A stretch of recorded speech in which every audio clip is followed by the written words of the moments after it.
இன்றைக்கி நாம் மீனம் ராசிக்கு 2025 மார்ச் 29ஆம் தேதி நடைபெற்ற சனிப்பெயர்ச்சி எப்பேற்பட்ட மாற்றங்களை தரப்போகுது அப்படிங்கிறத பற்றி தான் இந்த ஒரு வீடியோவில் பார்க்க போகிறோம். மீனம் ராசிக்கு சனி பகவான் உங்களுடைய ராசிக்கு பெயர்ச்சி ஆகிறாரு. அப்போது உங்களுக்கு என்ன நடக்கும் அப்படின்னா, ஜென்ம சனியினுடைய பலன்களை நீங்கள் அனுபவிக்க போகிறீங்க. ஜென்ம சனி அப்படின்னா என்ன? உங்களுடைய ராசிக்கு சனி பகவான் வராரு, அவ்வளவுதான். இதை தாண்டி ஜென்ம சனியை பற்றி நீங்கள் ரொம்ப ஆழமாக எதையுமே யோசிக்க வேண்டாம். எந்த விதமான பாதகத்தையும் சனி பகவான் ஏற்படுத்த மாட்டார், அவ்வளோதான். ஒரே வார்த்தையில் சொல்லி ஆரம்பத்திலே முடிச்சிடுறேன். தேவையில்லாமல் பயப்பட வேண்டாம். ஆனால் சில இடத்துல நீங்கள் கவனமாக இருக்கணும்.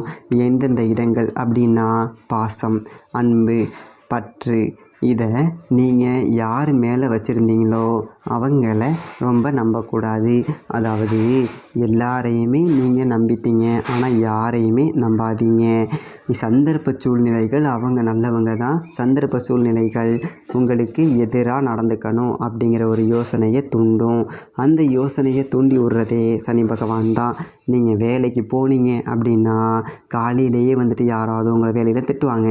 அப்படி நீங்கள் திட்டு வாங்கிட்டீங்க அப்படின்னா உங்களுக்கு அந்த நாள் எப்படி இருக்கும்? வேண்டா வெறுப்பாக அந்த வேலையை செஞ்சுக்கிட்டு இருப்பீங்க. நீங்கள் யாருக்கிட்ட திட்டு வாங்கினீங்களோ அவங்க மேலே தேவையற்ற கோபத்தோடையே வேலை செய்வீங்க. இன்னொரு முக்கியமான விஷயம், தனிப்பட்ட முறையில் ஜாதகம் பார்க்க இந்த வாரத்துக்கான அப்பாயின்மெண்ட் ஃபிக்ஸ் பண்ண சொல்லி நிறைய பேர் கேட்டிருந்தீங்க. நாம் கண்டினியூவாக இப்போலாம் வீடியோவில் கொடுத்துட்டு தாங்க இருக்கோம். இப்போது ரூபாய் 199க்கு தெளிவாகவும் விளக்கமாகவும் நம்ம ஜாதகம் பார்த்து தரோங்க. அதுவும் இந்த ஒரு மாதம் மட்டுங்க. அது மட்டும் இல்லாமல் தாழ்மையான வேண்டுகோள், இந்த நம்பருக்கு ஃபோன் கால் எதுவும் பண்ண வேணாங்க. ஜஸ்ட்டு உங்கள் வாட்ஸ்அப்பில் இருந்து மெசேஜ் அனுப்புனாலே போதும். உங்களுக்கு தேவையான அனைத்து டீட்டெயிலுமே நம்ம டீமில் இருக்கிறவங்க கொடுத்துருவாங்க. அப்பாயின்மெண்ட் டேட் மற்றும் டைம் ஃபிக்ஸ் பண்ணதற்கு பிறகு அந்த நேரத்தில் நான் உங்களுக்கு ஃபோன் கால் பண்ணி ஜாதகம் பார்த்து பலன்கள் சொல்லிவிடுவேங்க. உங்களுக்கு வாய்ஸ் நோட் வேணும் அப்படின்னாலும் அதையும் நாங்கள் அனுப்பிச்சிடுவோம். ஜஸ்ட் நீங்கள் வாட்ஸ்அப்பில் மெசேஜ் மட்டும் பண்ணாலே போதுங்க. உங்களுக்கு டீட்டெயில் அப்படிங்கிறது சொல்லிவிடுவாங்க. அப்புறம் நிறைய பேர் கேட்குறாங்க எவ்வளோ நேரம் ஆகும்னு. ஃபஸ்ட்டு நாம் ஜனன காலகட்டத்தை பார்த்து பலன்கள் அப்படிங்கிறத சொல்லிவிடுவோம். இதை விட முக்கியமான விஷயம், இங்கே டைம் ஒரு விஷயமே இல்லைங்க. உங்களுடைய கேள்விகள் பதில்கள், உங்களுடைய கேள்விகளாக இருக்குங்கள்ல, சந்தேகங்கள் கேள்விகள், இது எல்லாத்தையும் சொல்கிறதுக்கே நம்ம நிறைய டைம் எடுத்துக்கும். 30 நிமிஷத்துக்கு மேலே கூட பரவாயில்ல, 1 ஹவர் ஆனாலும் பரவாயில்ல. உங்களுக்கு தெளிவாக புரிகிற வரைக்கும் நாங்கள் ஜாதகத்தை கிளியராக சொல்லிவிடுவோங்க. இதை தாண்டி நம்ம எப்படி ஜாதகம் பார்க்குறோம் அப்படின்னா, முதல்ல ஜனன காலகட்டத்தின் அடிப்படையில் பொதுவான பலன்கள் அப்படிங்கிறத சொல்லிவிடுவோம். அதற்கப்புறமா இப்போ இருக்கக்கூடிய கிரகங்கள் அடிப்படையில் இப்போதைக்கு உள்ள சூழ்நிலைகளும், தசாபுக்திகளின் அடிப்படையில் எதிர்காலத்தை வச்சு நம்ம கணித்து சொல்லிடலாங்க. இதை தாண்டி கடைசியாக உங்களுக்கு தெளிவான உங்களுக்கான பரிகாரம் அப்படிங்கிறதையும் சொல்லிவிடுவோம். இதில் இருந்தே உங்களுக்கு எல்லா டீட்டெயிலும் கிடச்சிரும். கடைசியில் ஜாதகம் இல்லைனாலும் ஜஸ்ட்டு பிறந்த தேதி, நேரம், பிறந்த இடம் மட்டும் சொன்னாலே போதுங்க. நாங்கள் உங்களுக்கு ஜாதகம் பார்த்து பலன்கள்ங்கிறது சொல்லிவிடுவோங்க. நீங்கள் ஜஸ்ட்டு வாட்ஸ்அப்பில் ஒரு மெசேஜ் மட்டும் பண்ணாலே போதுங்க. உங்களுக்கான எல்லா டீட்டெயிலும் சொல்லிவிடுவாங்க. சரி, ஓகே, வாங்க இன்றைக்கான வீடியோக்குள்ளே நாம் போகலாம். உங்களுடைய சக தொழிலாளர்கள்கிட்ட நீங்கள் ஏதாவது மனசு விட்டு குமிரி ஏதாவது ஒரு வார்த்தை தான் சொல்லியிருப்பீங்க. அந்த ஒரு வார்த்தை 400 வார்த்தைகளாக அவருடைய காதுக்கு போய் சேர்ந்துருக்கும். அப்போ தேவையில்லாத ஒரு மனஸ்தாபங்கள் உங்களுக்கு வேலைகளில் ஏற்படும். யார் உங்களை காலையில் வந்துட்டு திட்டுறாங்களோ அவங்க மூலமாக சனி பகவான் வராரு அப்படிங்கிறத தயவு செஞ்சு புரிஞ்சுக்கிட்டு நீங்கள் பாட்டுக்கு உங்கள் வேலையை பார்த்துக்கிட்டே இருங்க.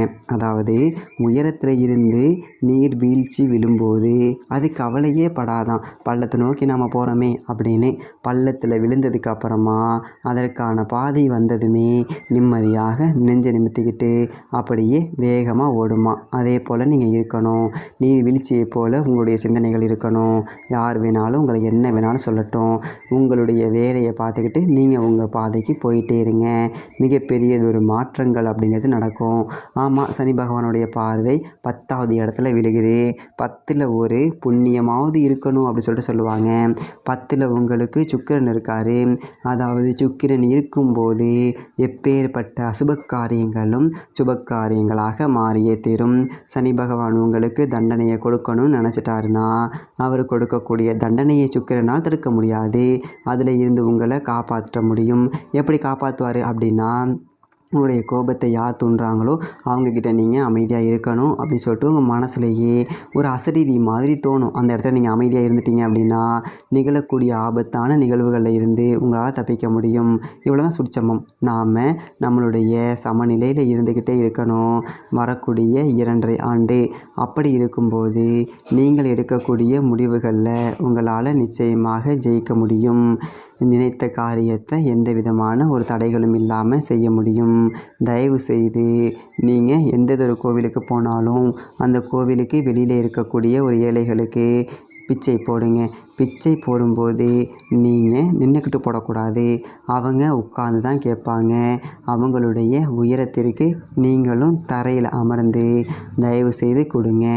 அப்படி கொடுக்கும்போது சனி பகவானுடைய கருணைக்கு நீங்கள் ஆளாவீங்க. மிகப்பெரியதொரு மாற்றங்கள் நடந்தே தீரும். இதில் எந்த விதமான ஒரு மாற்று கருத்துமே கிடையாது. அதாவது மீனம் ராசியில் மட்டும் பிறக்கவே கூடாது. 12 ராசியிலேயே கஷ்டப்படக்கூடியது மீனம் ராசி தான். கண்டிப்பாக அப்படி கிடையவே கிடையாது. தெய்வம் எந்த அளவுக்கு உங்களுக்கு பரீட்சைகளை கொடுக்குதோ அந்த அளவுக்கு நீங்கள் வாழ்க்கையில் மேம்பட்டுக்கிட்டே இருப்பீங்க. பக்குவம் அடைய அடைய மேலும் மேலும் உங்களை யாருமே ஏமாற்ற முடியாது. உங்களுடைய வாழ்க்கை நீங்கள் நினச்ச மாதிரி சுபிட்சமாக இருக்கும். மீனம் ராசியில் இருக்கக்கூடிய பெண்கள், இல்லத்து அரசிகள், குடும்பத்தில் எந்த விதமான ஒரு முடிவுகளையும் நீங்கள் எடுக்காதீங்க. உங்களுடைய எண்ணங்களை எல்லாருக்கும் முன்னாடியும் நீங்கள் மற்றவங்க கிட்ட தெரிவிக்காதீங்க. கண்டிப்பாக உங்களுக்கு மேலே இருக்கக்கூடிய பெரியவங்க அந்த முடிவை எடுத்துப்பாங்க. அவங்க எடுத்ததுக்கப்புறமா உங்களுடைய கருத்தை நீங்கள் தாராளமாக தெரிவிக்கலாம். அதற்கு முன்னாடியே நீங்கள் ஏதாவது சொன்னீங்கன்னா உங்களுடைய பேச்சை கேட்டு நிச்சயமாக செஞ்சுருவாங்க. செஞ்சுட்டு அதில் ஏதாவது தப்போ இல்லை எதிர்மாறாக நடந்துடுச்சு அப்படின்னா எல்லா பழியையும் தூக்கி உங்கள் மேலே சுமத்திட்டு நடந்தது எல்லாத்துக்கும் நீங்கள் தான் காரணம் அப்படிங்கிற மாதிரி உங்களை மன உளைச்சலுக்கு ஆளாக்குவாங்க. அதனால் நீங்கள் கொஞ்சம் பொறுமையாக இருக்கணும். அடுத்தவர்களுடைய கருத்து வெளியில் வர வரைக்கும் நீங்கள் அமைதியாக இருங்க. மிகப்பெரியதொரு அளவில் எந்த அளவுக்கு பொறுமையாக இருக்கிறீங்களோ அந்த அளவுக்கு நிச்சயமாக உங்களால் நல்லா இருக்க முடியும். எந்த விதமான மனசஞ்சலமும் குடும்பத்தில் இல்லாமல் இருக்கும். மீனத்தை பொறுத்த வரைக்குமே கண்ணீருக்குள் அழுந்து கொண்டிருக்கக்கூடிய மீனின் நிலை தான். நீங்கள் கஷ்டப்படுறது யாருக்குமே தெரியாது. ஆனால் எல்லாரும் சேர்ந்து உங்களை கஷ்டப்படுத்திட்டு உங்களுக்கு ஒரு கஷ்டத்தை கொடுத்ததையே மறந்துட்டு அவருடைய அன்றாட வாழ்க்கையை பார்க்க ஆரம்பிச்சிருவாங்க. கடைசியாக மன பாரத்தோடு வாழ்கிறது என்னவோ நீங்கள் மட்டுமாவே தான் இருக்கும். யாரும் உங்களுடைய கஷ்டத்தை காது கொடுத்து கூட கேட்க மாட்டாங்க. அந்த நிலையை சனி பகவான் ஏற்படுத்த காத்து கொண்டிருக்கின்றார். நாம் அந்த நேரத்தில் எப்படி இருக்கணும்? சூதானமாக இருக்கணும். யாரோ முடிவெடுத்துகிட்டு போகிறாங்க, உங்களுடைய கருத்தை தெரிவிங்க. அவங்க காது கொடுத்து கேட்டால் கேட்குறாங்க, எப்பா இதான் நல்ல வழி அப்படி சொல்லிட்டு நீங்கள் சொல்கிறீங்க. நடந்தால் நடந்து போகட்டும், இல்லையா அவர் விதிப்படி நிச்சயமாக அவங்களுக்கு என்ன நடக்கணுமோ அது நடக்கும். நீங்கள் யாருக்கும் எந்த ஒரு நல்லதும் செய்யணும் அப்படி சொல்லிட்டு நினச்சி பழியையும் பாவத்தையும் சுமக்காதீங்க. உங்களுக்கு மிகப்பெரியதொரு அளவில் வலைகள் விதிக்கப்படும். அந்த வலையில் நீங்கள் மாட்டிக்கக்கூடாது. எந்நேரமும் சிவனை மனசில் நினச்சிக்கிட்டு சிவாய நம அப்படி சொல்லிக்கிட்டே இருங்க. சிவபெருமானை நாடினால் மிகப்பெரியதொரு துன்பங்களும் இன்பமாய் மாறும். அந்த சனீஸ்வரனுடைய தாக்கங்கள் கூட மகேஸ்வரனுடைய அருள் இருந்தால் நிச்சயமாக மாறும். இதில் எந்த விதமான மாற்று கருத்தும் கிடையாது. வாரத்தில் ஒரே ஒரு நாள் நீங்கள் கைலாயத்தில் இருக்கக்கூடிய சர்வேஸ்வரனுக்காக ஒரு வேளை விரதம் இருங்க. மிகப்பெரியதொரு அளவில் உங்களுடைய வாழ்க்கையே மாறுபடும். எப்பேற்பட்ட இன்னல்கள் வந்தாலும் சிவபெருமானுடைய திருநீர் அதை பஸ்பமாக நிச்சயமாக மாற்றியே தீரும். எந்த விதமான மன உளைச்சலும் இனிமேல் உங்களுக்கு நிகழவே நிகழாது. முதியோர்கள் 60 வயதிற்கு மேலே உள்ள மீனம் ராசி அன்பர்கள் தயவு செய்து எந்த விதமான ஒரு மன உளைச்சலுக்கும் ஆளாகாதீங்க. உங்கள் பேச்சை கேட்க மாட்டாங்க தான். குடும்பத்தில் உங்களை ஒதுக்கி தான் வைப்பாங்க. நீங்கள் மிகப்பெரியதொரு அளவில் பொறுமையை காக்கணும். பொறுமையாக இருந்து அவங்க அந்த கஷ்டத்தில் போயிட்டு விழுறதுக்கு முன்னாடி கையை பிடிச்சி தூக்கி விடுங்க. இதற்கு தானே நான் சொன்னேன், இதை தானே நான் முன்னாடியே சொன்னேன் அப்படின்னு சொல்லுங்கள். அப்போ தான் உங்களுடைய வார்த்தைகள் அவர்களுடைய செவிகளுக்கு எட்டும்.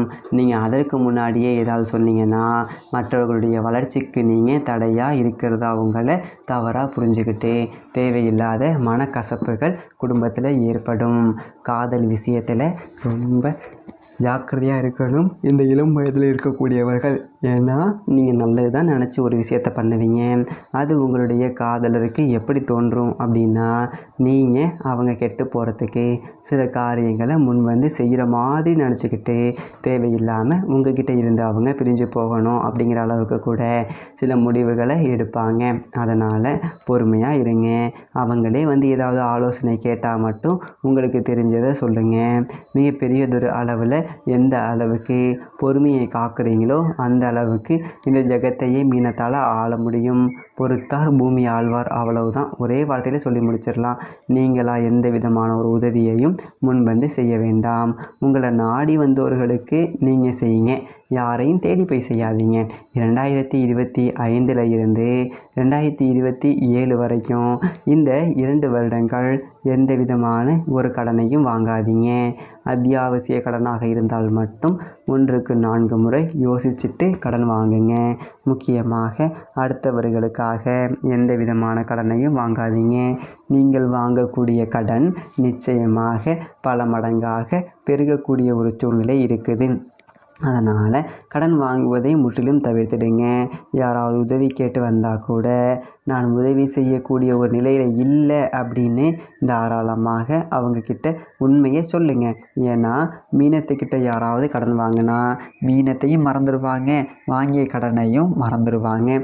அதே மற்றவர்களிடம் அவங்க அந்த கடனை பெற்றா அவங்க கேட்குறதுக்கு முன்னாடி இவங்களே கொண்டு போயிட்டு கொடுத்துருவாங்க. அந்த அளவுக்கு சூழ்நிலைகள் மாறும். ஆகையால் தயவுசெய்து கடன் வாங்குவதை தவிர்க்கவும்.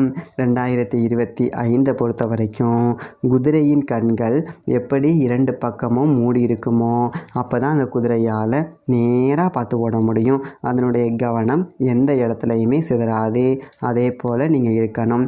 எந்த விதமான மற்ற பிரச்சனைகளுக்கும் நீங்கள் தலையிடக்கூடாது.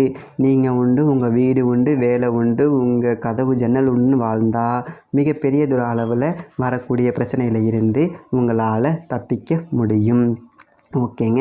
மேலும் மீனம் ராசியை பற்றி பலவிதமான பலன்களை தெரிஞ்சுக்க நம்ம சேனலை சப்ஸ்கிரைப் பண்ணிக்கோங்க. நன்றி, வணக்கம்.